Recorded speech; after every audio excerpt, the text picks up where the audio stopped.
Fala pessoal, esse é o canal Pensando as Escrituras e hoje nós vamos falar sobre o segundo vídeo da série Hermenêutica Bíblica. Você já parou para se perguntar por que existe tanta opinião diferente a respeito da Bíblia e a respeito da teologia? Por que será que existe tanto movimento diferente sobre o assunto teologia? A gente precisa entender que todo movimento teológico é uma reação a princípios de interpretação ou então uma consequência de princípios de interpretação.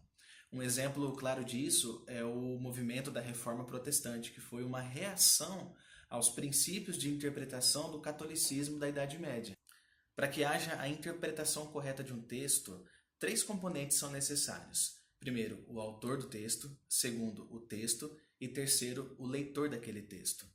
Toda interpretação depende da relação desses 3 elementos. É importante deixar claro que um componente não pode ser colocado acima dos outros componentes. O leitor não pode ser colocado acima do texto ou acima do autor. Os 3 precisam estar na mesma dimensão na hora da interpretação bíblica.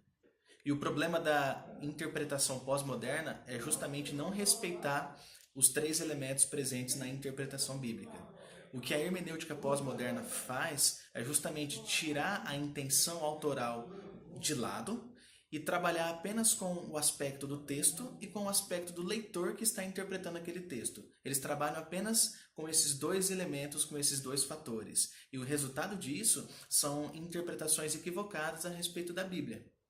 Por isso, quando você for interpretar uma passagem da Bíblia, é fundamental considerar a intenção do autor que escreveu aquele texto. Para que você interprete de maneira correta a palavra de Deus, algumas perguntas são necessárias. Por exemplo, quem escreveu aquele texto que eu estou lendo? Qual foi o objetivo do autor ao registrar aquele escrito que eu estou lendo? Ele escreveu para resolver um problema de ordem moral, de ordem doutrinária, de ordem social? Qual era o problema que a igreja, que o destinatário estava enfrentando quando o autor escreveu aquele texto? Cada uma dessas perguntas abre caminho para que a gente chegue até o significado exato do texto bíblico. De onde ele escreveu aquela carta ou aquele livro? De uma prisão, talvez? Qual era a situação política, cultural, religiosa, social do destinatário a quem aquele autor dirigiu o texto bíblico? Todas essas perguntas são fundamentais para que a gente compreenda e faça uma interpretação adequada da palavra de Deus. E na sua opinião, o que determina o significado de um texto bíblico? O autor determina o significado desse texto, a intenção autoral. O texto em si determina o significado, ou então o leitor, o intérprete, é quem dá o significado de uma passagem bíblica? Entenda algo, todo texto tem um autor, e o autor precisa ser considerado na tarefa de interpretação do texto bíblico.